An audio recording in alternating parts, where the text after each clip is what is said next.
Hi to everybody. Hey, I thought that today it might be nice to visit an old tune. And this is not a tune of mine, and it's very much in the tradition. Not sure who might have written it back in the day, but I was hunting around for something else, and then I got to hear this little bit of a, I saw a bit of this video of Brendan Begley, the accordion player, brother of Seamus, who recently passed away, playing a little session in South Korea somewhere, and they were playing Rakish Paddy.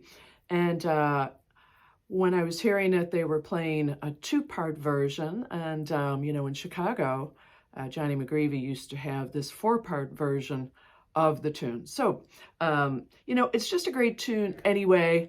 I'm going to play it both ways, and then I might show you some ideas about breaking it up and maybe creating some little variations for it. And I will talk about what's happening with that slow tune that I played for you a couple of weeks ago. So I'll talk about that a little bit after. So here I am, and this is the, I think this is the version that we all know. And I might push this down a little bit, be smarter. Here we go.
So hopefully that's the version that most of you play. And it really is a beautiful tune. I mean, just on its own there, every one of those responses to whatever is put out, this is another case of, I think, that whoever wrote this tune must have been very, very delighted with themselves. When I'm sitting here on my own at home and with really not a thought in my head except just the basic melody of this tune, I can search around for maybe slightly different responses. It isn't anything more than I've known the tune all my life. So I think after this many years, you're allowed. Plus, so you can be influenced by hearing somebody do a nice note here and a nice note there, because there's plenty of this tune in the world. But it really is nice to just sit back with your own thoughts and see what happens. So I'm going to play that again at that pace, and I might stop once in a while and just straighten out anything that I might want to along the way. And yeah, so here we go. I might stay with the first part for a while.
So this is well, it's a lot of fun.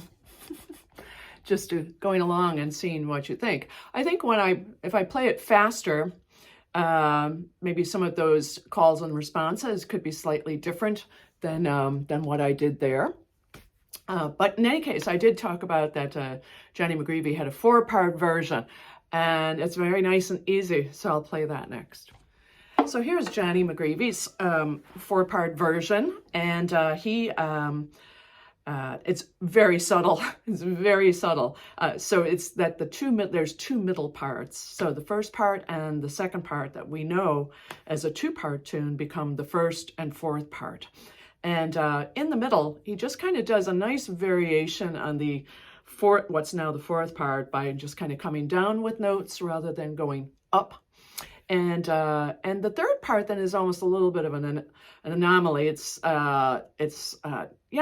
just almost a surprise in this tune, but it's something that we do in Irish music all the time.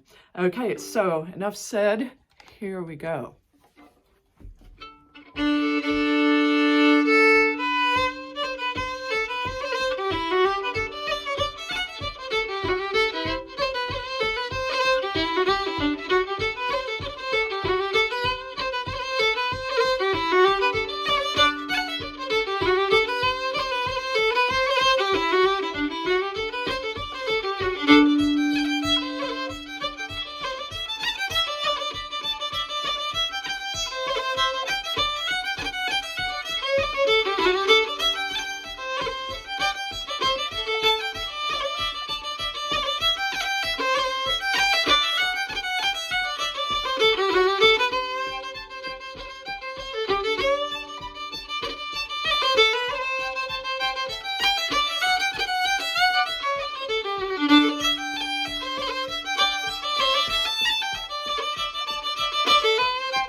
And that ending there is something that Johnny used to like to do for the finish of that tune, just going.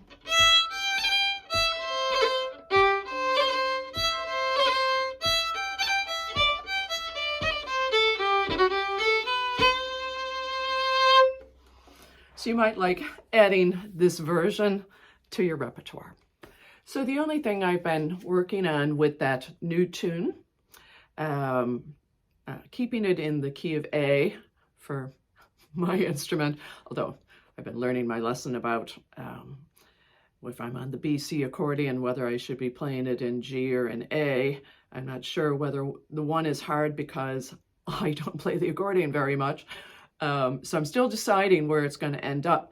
But I thought I would tell you that after I showed you the page the last time I did a video post, I've since I don't know if you can see that. I've since just worked out what the chords could be.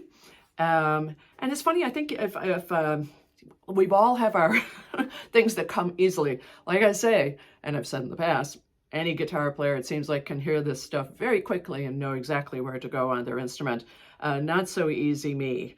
But if I kind of write out the chords, that means like maybe a splash of 3 or even 4 notes. I can find my way to what I might like to hear. And I did do a recording of this now with just a backup fiddle, but at the risk of singing a little bit of this tune again. This again was the one that's going.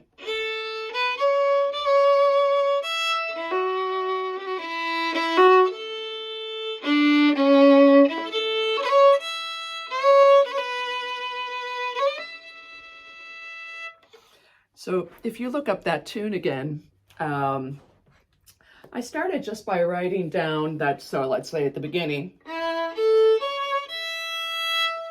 so that it could be da da da da da da. But with my splash of notes that I put there, it could also be these 2 higher notes. Da da da da da da.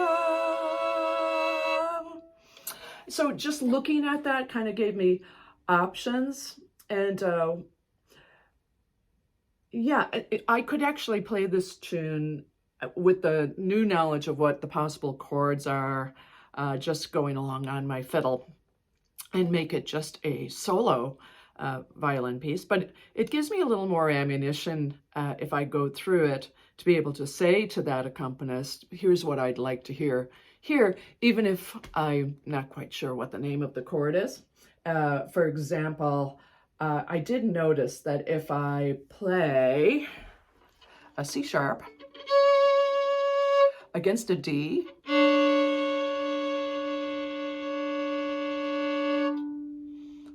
that I rather liked that for the sound of the next part of the melody. So let's say if I played that C sharp against the E, I should tune this fiddle a bit, but let's just say, you know what it is anyway. It's C sharp and an E. And if I'm a da da da da da da da. Okay, so let me try that again. So it's da da da da da da da da da da. Kind of an interesting sound there. I don't think I would use it all the way through the tune, but I really liked it, and I think it's my big discovery of the week. If I'm playing it as a solo thing just on my fiddle, it does kind of mean that I have to go down and grab, let's see, the D and the C sharp as I'm playing to make it, to have people hear that chord. But anyway, it's been really nice, and I will attach what I have right now. And again, this is for the tune in A, and maybe I'll be bold, even though I feel like I haven't quite got it yet. I can put on the recording of, just for people who don't read notes, I can put on the recording of the way I have it right now with the chords I'm fussing and putzing with. So I'll do that. And again, I think I was saying that on the accordion I was playing it as a waltz, and I'm really feeling like it might have a little bit of both to it. It could be one time around where it's a little bit more suspended in the way it goes.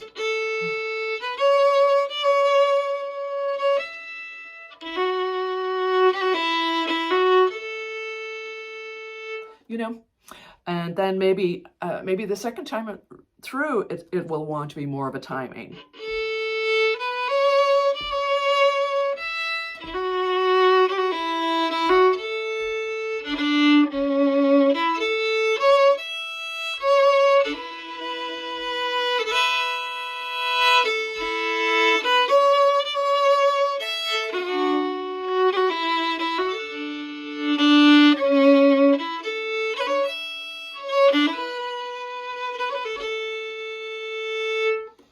So I'm going to give that a whack this week. I don't know if anybody else was working on possibly arranging that. I know a few of you are really good at that. So if you still wanted to get back to me, that would be brilliant. And with your own ideas. And let me see now if I have anything else I wanted to talk about today. Maybe two things. One is I'm getting a tooth out. The darn thing is cracked. And but it gave me a chance to think to myself that I might write a tune for my tooth. And I was thinking that I might call it So Long 31. And you can look up and see which tooth is 31. You'll know what I'm dealing with. And yeah, so I thought that was a pretty good name. I was talking to my buddy, Nancy Leone, she of Princess Nancy fame, this morning. And she kind of had a hoot when I was telling her maybe it's going to be So Long 31. And so we had a laugh.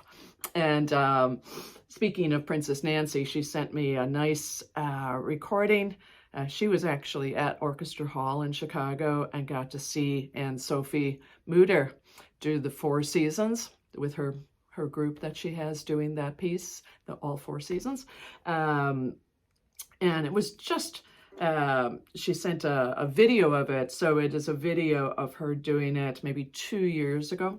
And it got me on a kind of a kick to see what is she using on her fiddle. And I saw that she doesn't have a shoulder rest, and I was like, what chin rest is she using? But all of that is to say that then I saw a nice interview with her, and she had this nice thing about, you know, we have so many things that we can listen to. I think the interviewer was asking her about, does she listen to other people's versions and how have they played things?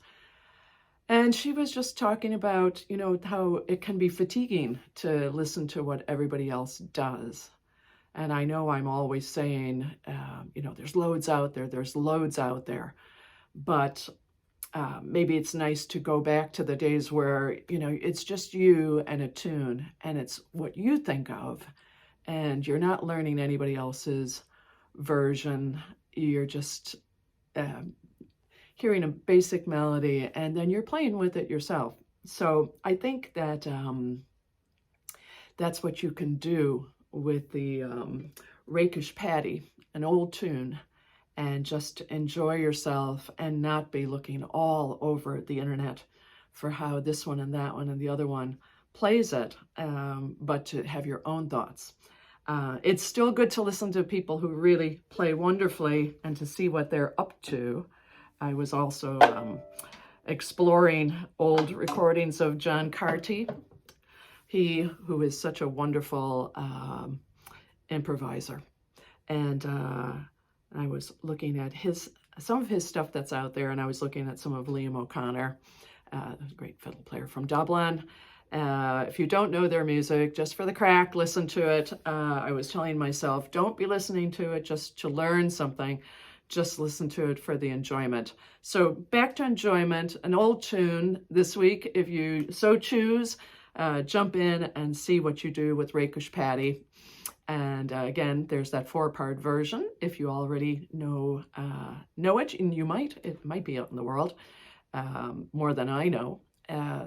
There's the 4-part version, and there's this slow piece, which I will continue to work on. And yeah, and then next time I talk to you, number 31 will be missing. And why do I have a feeling that the notes for the start of this tune, they're going to go down. They're going to go down. And maybe at the end of the day, there'll be an implant, and maybe the notes will go up. Anyway, listen, good luck to you all. And there's this week's post. Good luck.